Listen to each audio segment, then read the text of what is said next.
Ah, look at what they can't stop replaying. Yeah, that moment.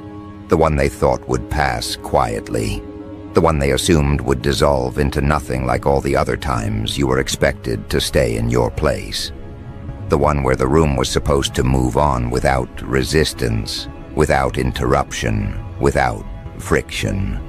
You were meant to remain the unspoken name, the convenient silence, the easy omission. But something happened, didn't it? Something shifted, something snapped into place so cleanly, so decisively, so completely out of alignment with their expectations that it sent a shock through the entire structure they thought they controlled. And now they're asking questions they were never supposed to ask. Not about you directly, about the room, about loyalty, about authority, about who just crossed a line they didn't even realize was being guarded. Someone powerful, someone who rarely intervenes, someone who understands exactly how these dynamics work, watched the moment unfold, and felt their internal model break because someone went to war for you in that room, not loudly, not emotionally, not impulsively, calmly, deliberately, with precision. And the words that followed weren't admiration, they weren't praise, they were confusion sharpened by fear. Why would anyone do that? Why would someone risk position, standing, leverage for you? Because what just happened didn't fit the rules they rely on. It didn't fit the hierarchy they enforce. It didn't fit the quiet agreement that certain people are safe to overlook, safe to diminish, safe to sacrifice, without consequence. You see, they had you mapped out, didn't they? Your role, your ceiling, your relevance. They knew where you belonged in the room, which was nowhere that mattered. They thought your silence meant acceptance. They thought your restraint meant weakness. They thought your distance meant disengagement. They thought they understood the limits of how much weight your name could carry when spoken aloud.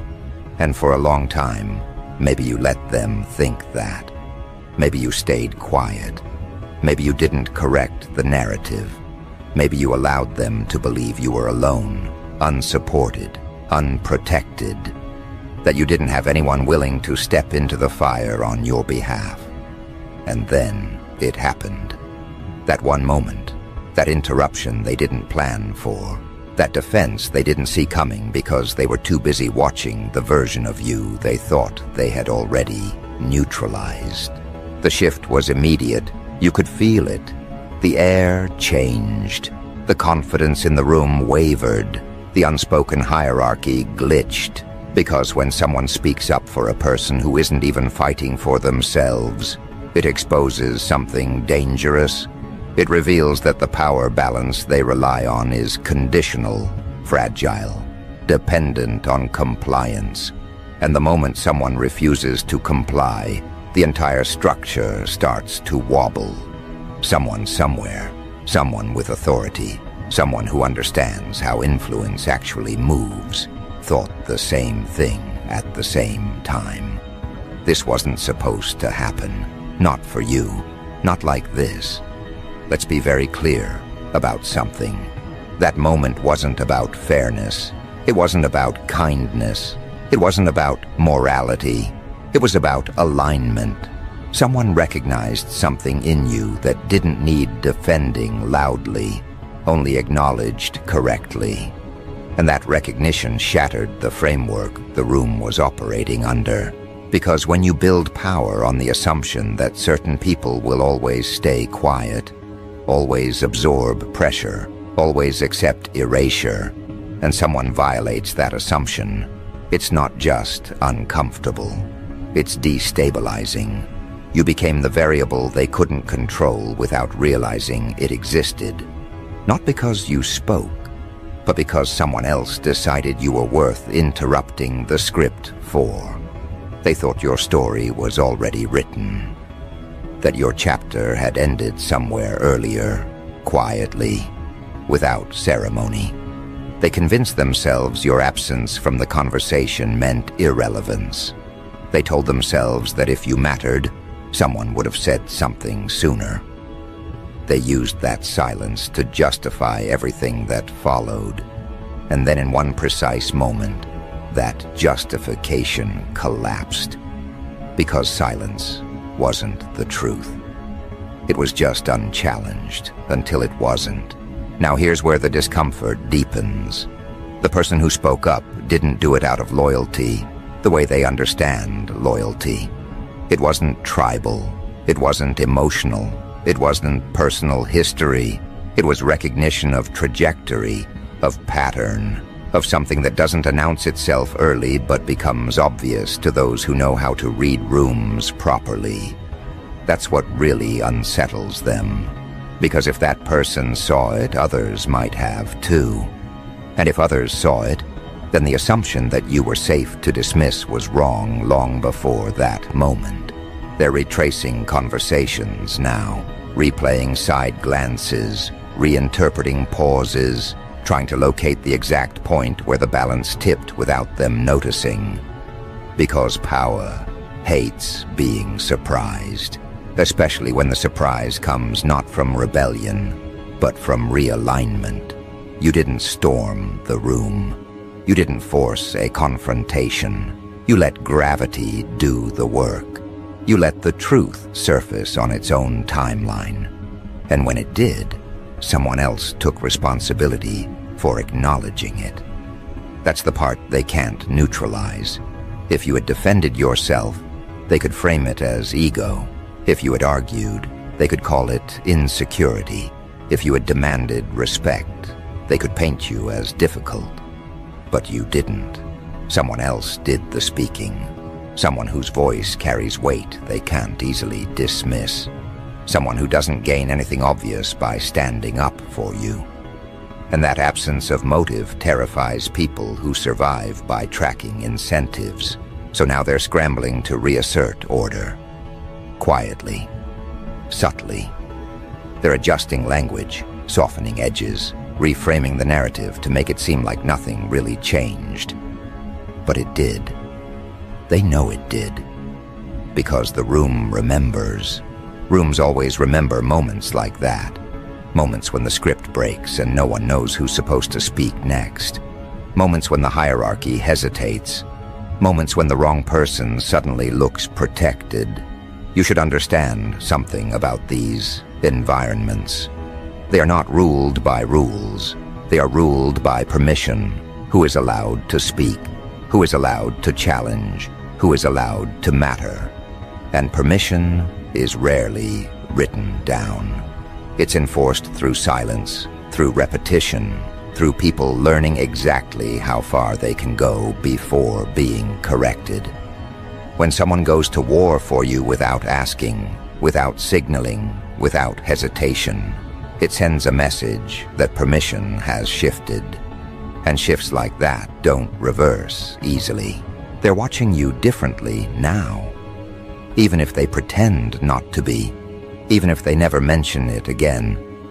Because now there's a question hovering over every interaction. Who else would step in? Who else is watching? What don't we know about this person that we assumed we did? And those questions create distance, caution, hesitation, the kind that weakens systems built on confidence and momentum. Here's the irony they're choking on.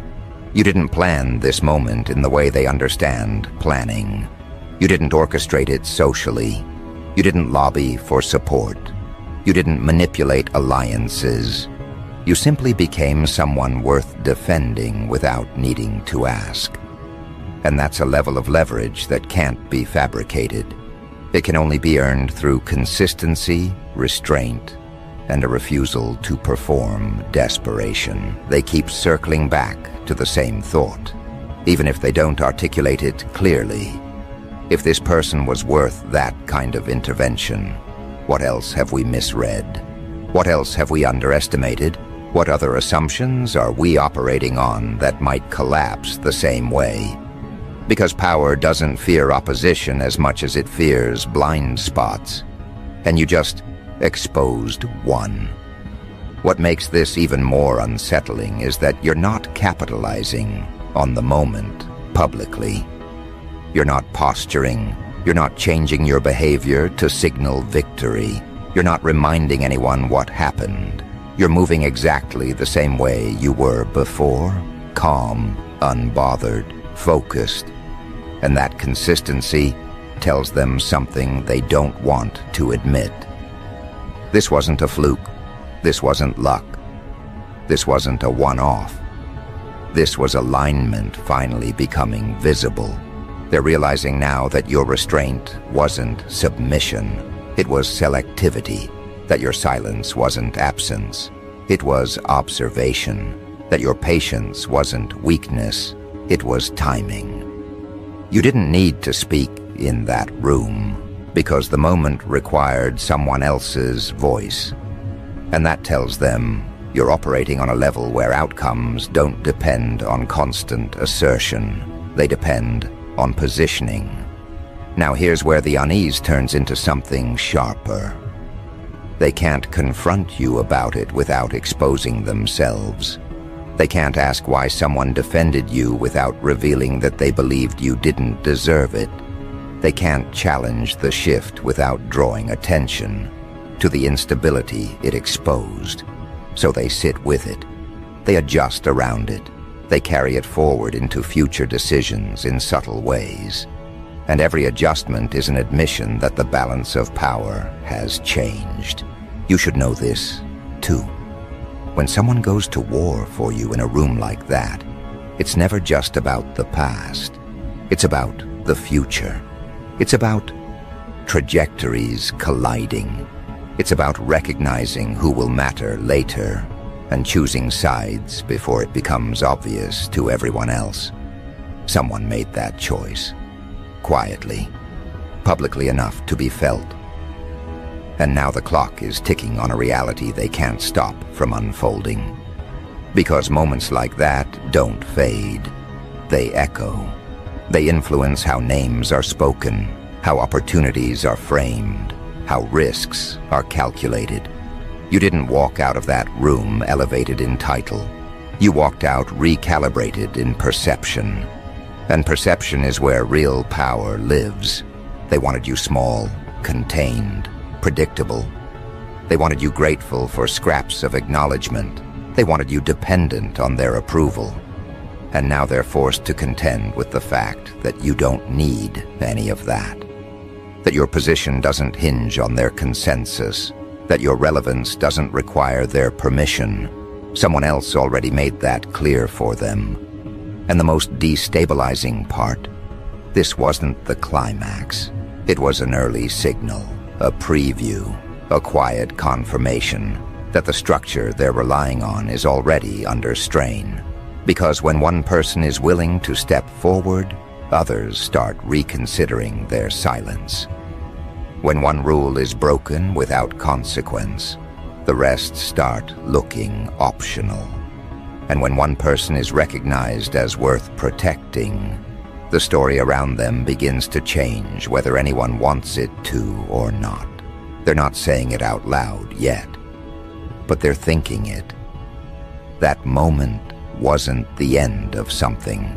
It was the beginning of a shift they're not ready to navigate. Because now they have to move, knowing the room isn't what it used to be. Knowing you're not who they thought you were. Knowing that someone is willing to draw a line they didn't expect to be drawn.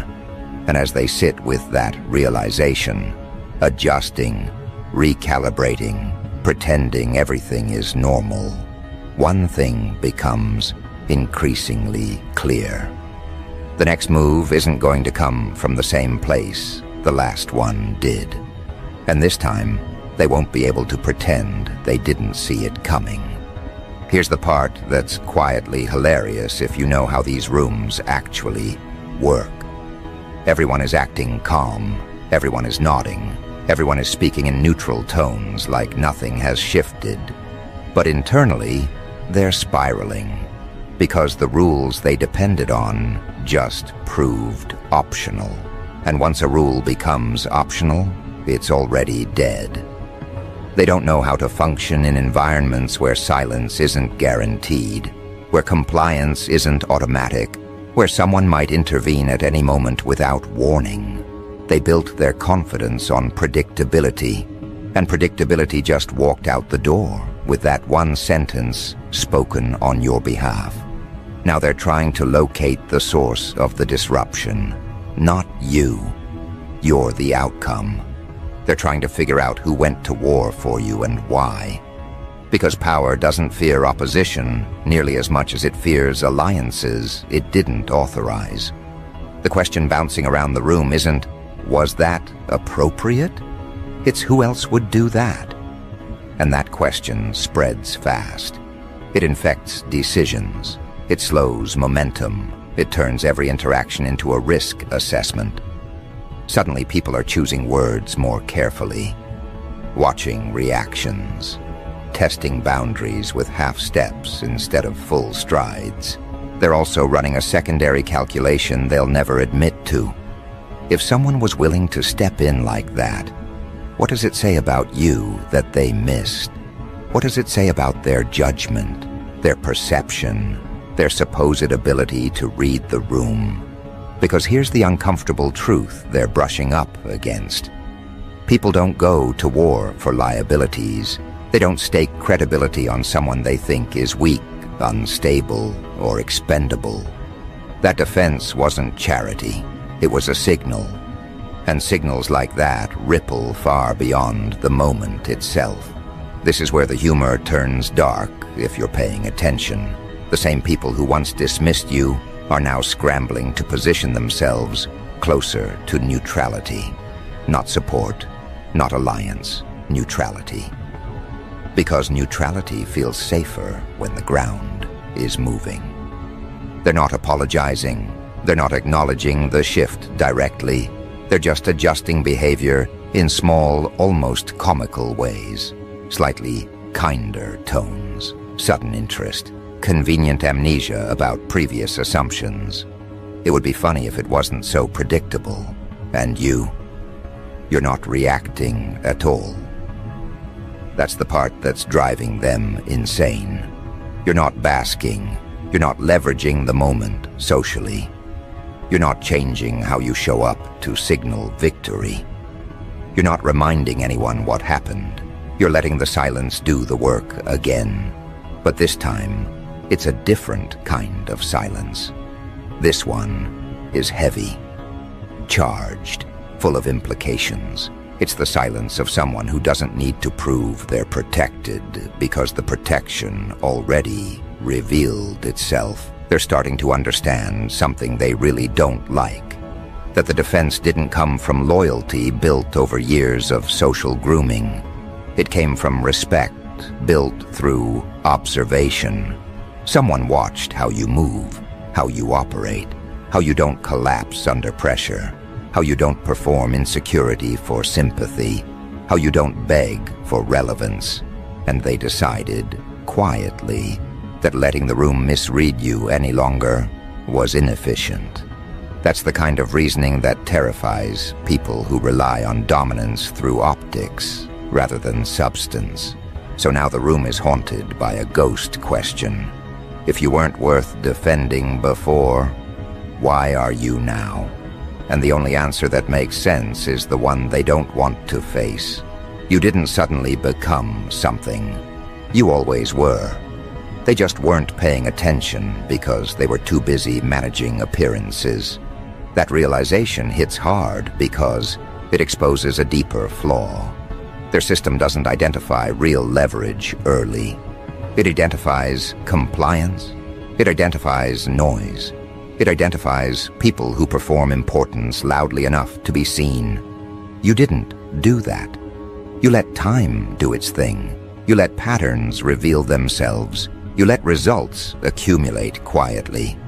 And when the moment came, someone else recognized the value before the room could erase it again. That's not luck. That's inevitability finally surfacing. And inevitability is impossible to argue with once it becomes visible. Now they're dealing with the fallout. Subtle, but real. Decisions are being second-guessed. Conversations are being revisited. People are wondering who's watching them the way that person watched you.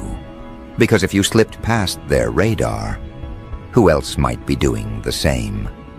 The room has lost its sense of omniscience, and that loss creates paranoia, disguised as professionalism. There's also something else happening beneath the surface, something even more destabilizing. The defense wasn't emotional, it wasn't dramatic, it was clean, almost boring. And boring disruptions are the worst kind. They don't give you something obvious to fight. You can't accuse it of bias or overreaction. You can't dismiss it as theatrics. It just sits there, undeniable, like a data point that refuses to go away. And every time someone tries to move forward as if nothing happened, it's there in the background, quietly contradicting the old narrative. They're realizing now that the power dynamic didn't glitch because of you. It glitched because of what your presence forced someone else to acknowledge. And once that acknowledgement exists, the room can't return to pretending you're invisible. They can try. They will try. But it won't work the same way, because now invisibility would require active effort, and effort reveals intent. Here's where the chaotic part creeps in. They're starting to overcorrect. People who never noticed you before are suddenly hyper-aware. People who never spoke to you are suddenly polite. People who once dismissed your ideas are suddenly curious.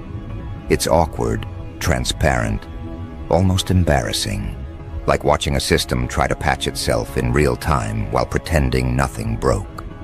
And the more they try to smooth it over, the more obvious the fracture becomes. You can feel the room stretching now, can't you? Trying to accommodate a reality it wasn't designed for. Trying to hold you in a category that no longer fits. You're not the problem they managed. You're not the variable they minimized. You're something else now in their perception. A risk, a wild card, a reminder that their control was never as absolute as they believed. And that realization doesn't inspire confidence. It inspires caution. What really rattles them is that the person who spoke up didn't need to explain themselves. They didn't justify their stance. They didn't soften the impact. They said what needed to be said and let it land. That kind of authority doesn't argue. It declares, and declarations shift gravity whether people like it or not. The room adjusted because it had to, not because it wanted to. Now imagine being someone who built their influence on being the loudest voice, the most confident presence, the unchallenged narrator. Imagine realizing that one calm sentence from someone else can undo years of quiet positioning. That's the fear they're sitting with now. Not fear of you directly, but fear of what you represent. A future where their dominance depends on actual substance instead of repetition. And this is where it becomes clear. That moment wasn't about protection. It was about exposure. It exposed who had been comfortable with your marginalization. It exposed who benefited from the old dynamic. It exposed who assumed silence meant permission. And exposure changes how people behave long after the moment passes. They're watching you now, trying to predict what you'll do next. But the problem is they're still using the wrong model. They think the next move will come from you directly. Another action, another statement, another visible disruption. They don't understand yet that the real shift already happened. The board changed. The pieces didn't.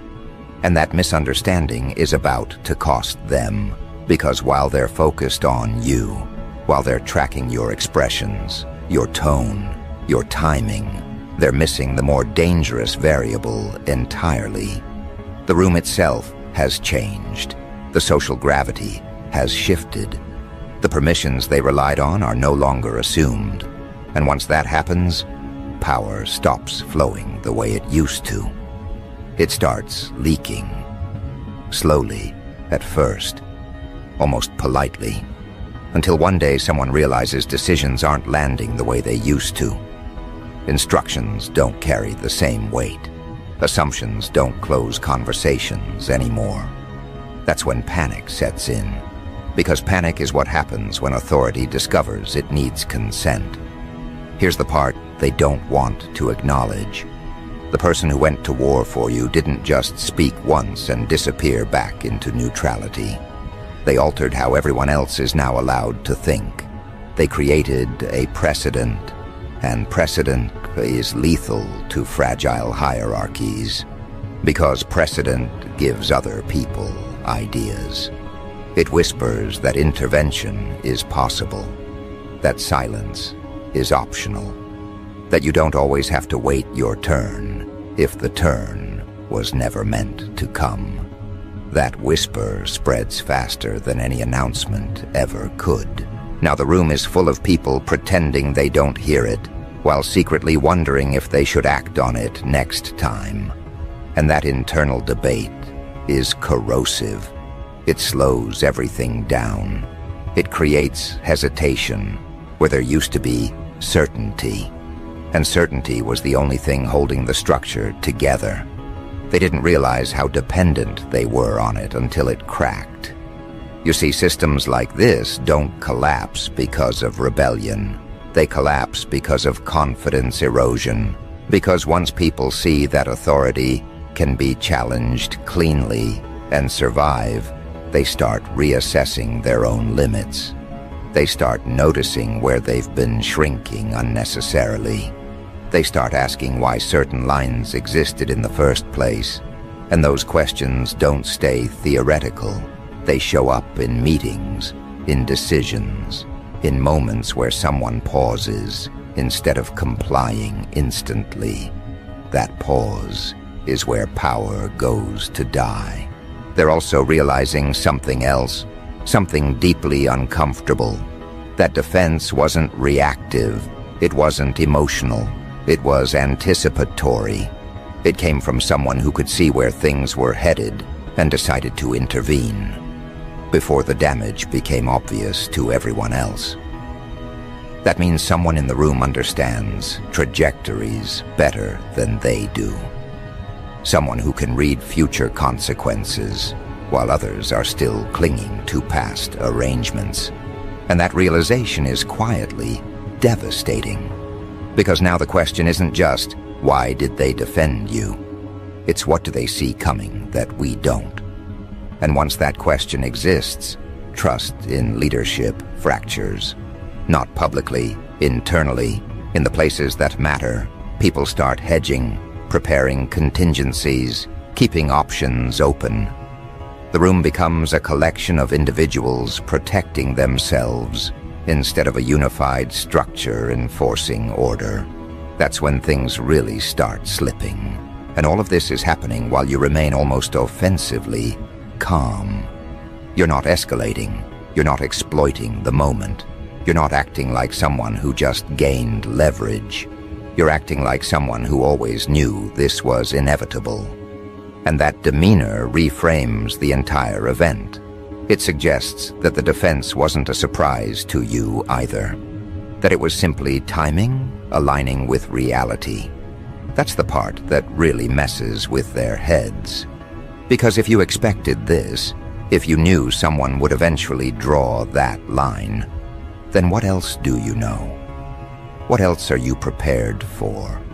What else is already in motion that they haven't clocked yet?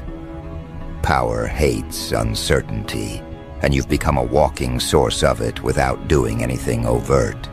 Just by existing differently, just by refusing to react the way they're used to. Now the humor turns even darker.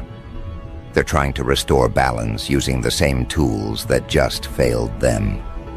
More meetings, more alignment conversations, more vague statements about collaboration and shared values. All of it feels hollow now, because everyone remembers the moment when those values were ignored until someone decided they weren't optional anymore. The words "don't" land. They can't. The spell is broken. They're also quietly monitoring the person who spoke up for you, watching their interactions, analyzing their tone, trying to determine whether that moment was a one-time anomaly or the start of a pattern. Because if it's a pattern, then the power map needs to be redrawn. And redrawing maps means admitting the old ones were wrong. People built careers on those maps, egos, identities, entire self-concepts. That's not something they're eager to confront. So instead they stall, they observe, they delay decisions. They hope momentum will return on its own. But momentum doesn't return after a moment like that. It either transforms or it collapses